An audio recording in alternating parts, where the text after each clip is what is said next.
Welcome to Her Life Unscripted podcast, inspiring burnt out, stressed out, and stretched thin women to embrace the unscriptedness of life. Hosted by Anna Osborne.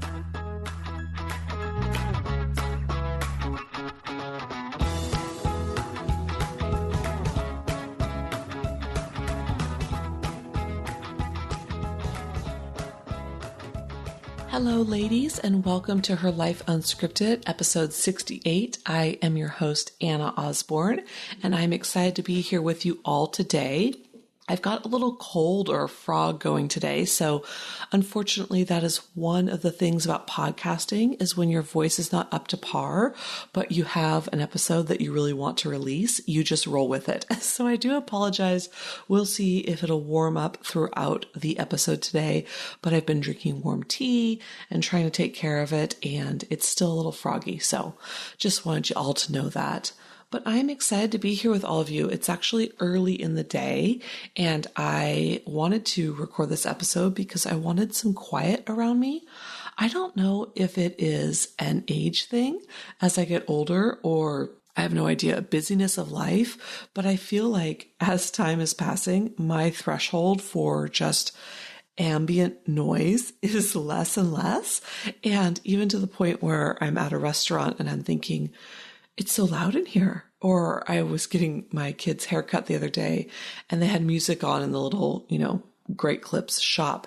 And it was so loud, I could barely think. And so it is nice to be able to get up early before the rest of the household is noisy and demanding and full of energy. So just to have some quiet time. So that is what I'm doing this morning. And like I said, I've had this frog for a couple days. So who knows if it's the early morning hour or just the beginnings of a cold. But here I am with all of you. And I'm really, really happy to be here with all of you. It's a wild month. We are doing a series on choice and transition and changes. And of course, life has handed me 8,000 different ones of those in the past few weeks. So I feel like this is something that this topic is one that is personally relevant, as all of them tend to be, but also one that I'm still finding my way with, which honestly is always an interesting way to show up in the world. And what I mean by that is usually when we want to show up in the world, we show up in a way that is kind of pulled together. I don't know if it's ever possible to do so, but the idea in our head is that we're going to show up with the right answer, with the positive attitude, with just kind of the pulled togetherness. And obviously this podcast is about the exact opposite, right? That showing up just as you are, raw, unfiltered, unscripted. And I would like to say that I'm able to show up at all times in a composed fashion, but the truth is I can't. And when I'm in the middle of figuring something out for myself, I realize that I have to show up honest and transparent, because that's the whole point of this project, right? This project is about coming together and owning the parts of us that are hurting and the parts of us that are fragmented, and being able to put words to that and know that we're not alone in it. So obviously this month is stuck with me, or handed me many, many choices and many transitions, and I'm still struggling to make sense of them all. And I'm actually really excited about how today's episode is going to go, because I think it's one that is going to be so personally relevant to me, and hopefully personally relevant for you. So I'm really just delighted to be here with all of you today. But before we dive in, I do want to let you all know that the Shine Retreat was just about 8 weeks away, and we have literally just a handful of spots left. So if you are thinking of attending and have been putting it off, I really, really encourage you to hop over to shineretreatforwomen.com right now and sign up, because it is, we're almost full, and we would love for you to attend. But once we are sold out, we're sold out. We are purposely keeping it to a small number so that we have just a really, warm, intimate experience, and able to really get to know all of each other, and just have all the ideas of what Mari and I are wanting to have happen really shine through. So I encourage you guys to do that. And I do want to take a moment and highlight one of our amazing sponsors. This month, I'll be highlighting all 4 of them again, because honestly, they were so generous to just jump on board and want to support us. And the money that they contributed as sponsors, not only are we sharing of them and their expertise, but it's helped us offset the cost of women attending the retreat for everybody by being able to have sponsors. So I'm just really, really appreciative to these women. Today, I want to share with you a little bit about my good friend, Nicole Stoller-Peterson. She is hands down one of the most generous people that you will ever meet. And not only is she a friend and a colleague, but she's got this amazing home-based business as well for Rodan & Fields. And she just has so much spirit and enthusiasm behind her work. And when we reached out to her and told her about the Shine Retreat, her response in terms of being a sponsor was the most instantaneous yes you've ever heard. And we're just really, really honored and excited to have her as a sponsor. And for any of you that are interested in taking care of your skin and your body and all those sorts of things, I definitely encourage you all to reach out to Nicole. And I guarantee you'll get absolutely just supported and treated so kindly and so well. And she will be able to share about really why she does the work that she does and also why she could be of help. So I encourage you all to do that if you are looking for ways to take care of yourself, especially your skin and body. So let's transition over to the topic today. Like I said, for the month of August, we have been talking about this idea of choice and when change or transition happens, what choice do we really have? And like I said, this past month has been a very emotionally heavy month for me. Just lots of things going on for me, around me.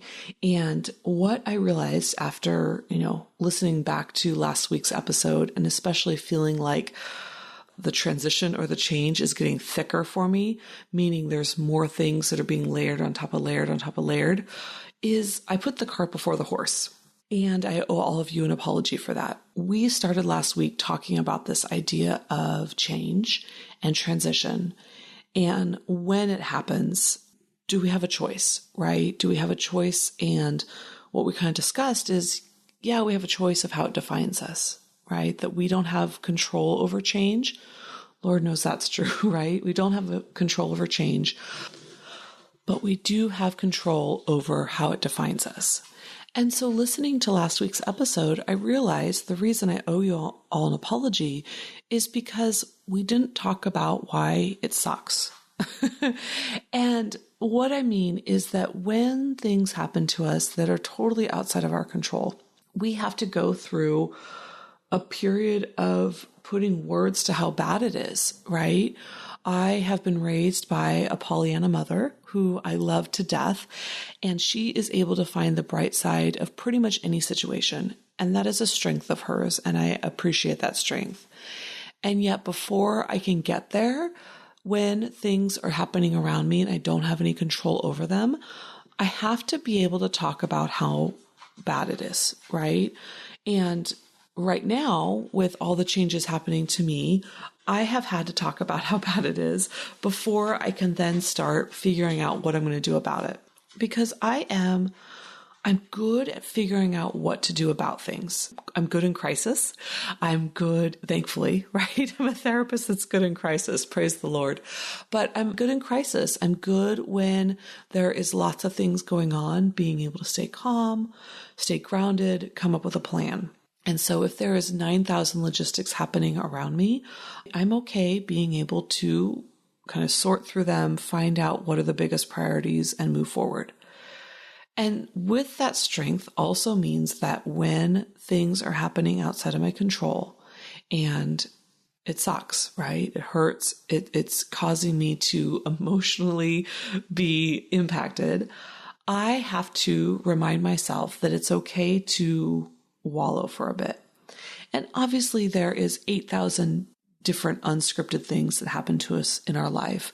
There are the day-to-day ones that just feel a little bit like a smooth game of bumper cars where things are bumping up against us. And then there are days where we're kind of getting slammed, right? The bumper car game is kind of on full speed ahead and we're getting jostled and it's negatively not only impacting us physically, but emotionally we're getting pretty raw. And then obviously there are the big things, the traumas, the losses, the grief, the big things that cause us to be absolutely shoved onto a different track.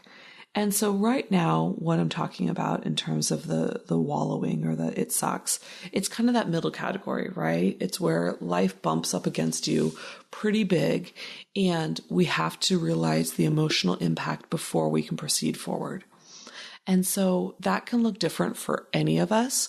I had a physical injury at the gym about a month ago, and it's actually had me out of the gym for a month. And for me, that was a pretty big bump because I use exercise as my self-care. It's how I ground. It's how I manage day-to-day worries and day-to-day anxiety. It's how I find my patience and all those things that is required of being a mom. And it's really how I get a lot of my energy, which I think is a great thing for being a therapist and just a human being to have a good source of energy. And so for me, that was a pretty moderate to big bump. And it's one that I've kind of found my way with, and I'm, rehabbing and hopefully back to regular exercise in the next, 2 to 4 weeks. But then what happens is we're so emotionally raw when those bumps happen that other little things can come up and bump against us and they feel bigger, right? And that's kind of what's been my month has been like, is these other little things like, not just the kids going back to school, but the kids going back to school and finding out that what I thought their schedule was going to be is now completely opposite. And within 5 days, I've got to scramble and change every single thing that I've been doing for the past 5 years to accommodate this unexpected change of their schedule that I couldn't have planned for. And, things going on in friends and family relationships with health and work and relationships. All of that feels so much more raw because I was already feeling stretched thin with what was physically happening based on the injury. And so I realized that I've been trying to remain positive and upbeat over this past month. And as a whole, I've done a really great job. But a couple of days ago, when I got this news about my kids' school, I pretty much hit my max and all heck broke loose. I was angry. I was sad. I was just completely shocked because it felt like, okay, how much is being handed to me right now? And like I said, my tendency is to go, you know what, Anna, worse things have been handed to you. Worse things are being handed to people every single day. Like, pull yourself together here. Look at the bright side. And although that is true, that there are many worse things that have happened in my life, and sadly, I know many more that will, and many bigger things that are happening in other people's lives. In this moment, this stuff all feels big. And it is perfectly okay for me to give myself permission to say that it sucks and to kind of go on a rant, right? To kind of vent. And that the more I'm able to give myself permission to feel those feelings and recognize the rawness of what life has handed me right now, the more I'm able to move through it in a way that ends up being productive. Not in the moment, but that it ends up being productive. And that really is the key. Because the truth is, never in my wildest dreams would I ask somebody to move to a place of being productive with their feelings, of moving out of the density of the feeling and into a place of problem solving or finding the positive path within it. Never, ever would I do that without allowing them to feel how big it feels in that moment. And so I think what has been surprising for me is this expectation that I have placed on myself over this last month and a half of moving right to the productive piece. And it all hit me on Friday of how unfair that was. And a couple of things made me realize it. One, I was in the depths of just the overwhelm and everything, because it just was kind of the icing on the cake when I got the letter about my kid's school. And I, was texting my girlfriend and my mom, and about a half hour after, I got done texting them and just kind of, venting, my mom reached out via the phone and I bit her head off. I feel so bad. I called and apologized later, but I just, she called and said, you know what, Anna, it's going to be okay. You'll figure this out. And I stopped her short and I said, you don't understand. And I started listing all the reasons of why it felt so big and what was being asked of me in that moment before it could all be all right. And luckily, she paused and just listened.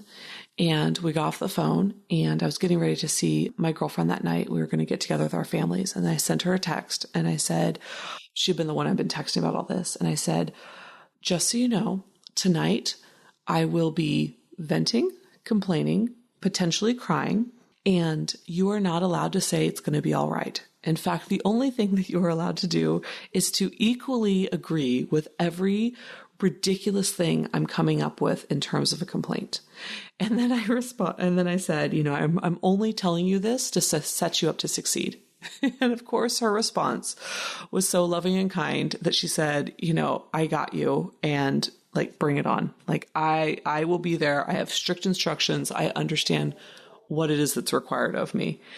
And after I said that to her, I realized that's really what I needed to do. No matter how small the school thing might have seemed, I needed to get to the root of it because it wasn't just a scheduling thing. There was something deeper going on.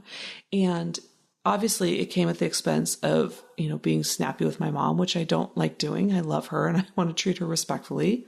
But it was after I said that to my friend that I was able to actually get below the surface of all the garbage stuff, right? All the stuff that doesn't really mean anything, the scheduling, the logistics, the inconvenience of no longer having my self-care time during the summer at the gym because I physically cannot do that.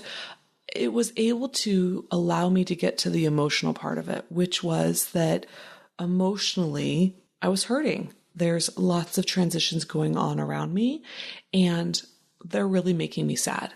Right? They're making me realize that time is passing. And as much as time passing is a beautiful thing, right? It means that we're growing and we're breathing and those around us are growing and breathing. It also comes with a level of grief, of loss, that the moment that we just had is a moment we'll never have again. And as soon as I was able to slow down enough and move out of this kind of Pollyanna, make the best of it mode, I was able to access those deeper feelings. And then I was able to actually speak to that place from a much more authentic place, meaning I was able to call my mom back the next morning and apologize and say, you know what? It wasn't the logistics. It was actually because I'm hurting. And I was able to meet with my friend that night and tell her, yeah, the logistics is garbage, but this also hurts. And she was able to fully support me on that because A, I had let her know what I needed, but B, because I had the words to really share with her what I needed, which was, I need to just be comforted right now.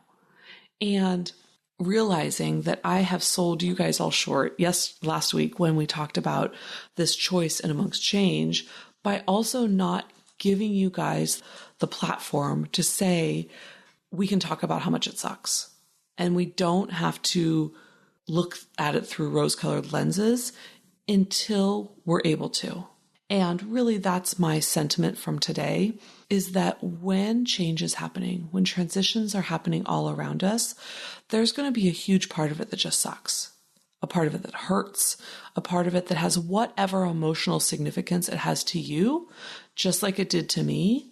And we can't expect ourselves to look for the choice in it until we've honored that it has impacted us and it's emotionally impacted us. And so I really, really encourage all of you that when you are going through change, let it suck for a little bit. When it's obviously, we're talking about those middle ones, right? Not the big ones that are going to just devastate us, those big losses, those big tragedies, but more the middle ones, the ones that have a big impact and yet are not catastrophic.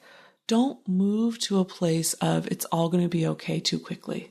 Because what I know, and I'm always learning on this journey, what I've realized is by doing that over the past month and a half, when there's been 8,000 different things that have happened, that I have been a little less present because I wasn't honoring that these things are hard and they're hurting right now. And in the last, 5 days when I've put words to it, I've realized that it's been a huge, huge gift because I'm now calling it what it is. And I can start to look at the choice in it, and I can start to feel on more of a positive plane with it because I've slowed down and recognized that it has a significant emotional impact. And the second thing is that I've encouraged those around me to support me how I need to be supported. Like I said, my mom came at it with a loving heart, and in that moment I wasn't ready, and I obviously didn't handle it great by getting snappy, but it allowed me to obviously set my girlfriend up to succeed so that she could be there for me and I could kind of move through it. But it also allowed me the next day to, kind of come full circle with my mom and not only apologize, but also let her know what the emotional piece was. And she was able to move to a place of just empathy because I was talking from a feeling place. So I encourage all of you that are struggling with change right now and transition, especially, this time of year, it's been just a crazy kind of Mercury in retrograde past month or so, is to honor that it's hard and explore what the emotional impact is, and don't demand of yourself to move to a place of positivity or a place of choice until you've honored how hard it is. And so really that is my words to you, because I'm on that path right now. And I have to tell you, it has been one that has been much more fruitful than just being positive when I need to feel the feelings. So thank you for allowing me to be able to slow down and introspective. And thank you for allowing me to share about my journey. And I appreciate all of you and just who you are and the community that you guys are working to create. It's amazing to get to know all of you. So thank you for letting me into your worlds and into your hearts. And I look forward to talking to you all next week. Take care. Bye-bye. Want to learn about the latest retreats, workshops, and speaking events hosted by Anna? Head over to herlifeunscripted.com to get in on all the juicy details. Don't forget to subscribe, rate, and review the podcast so we can continue to grow our amazing audience. Lastly, be sure and send in your voice feedback via the SpeakPipe app or to Anna at herlifeunscripted.com. We can't wait to hear from you.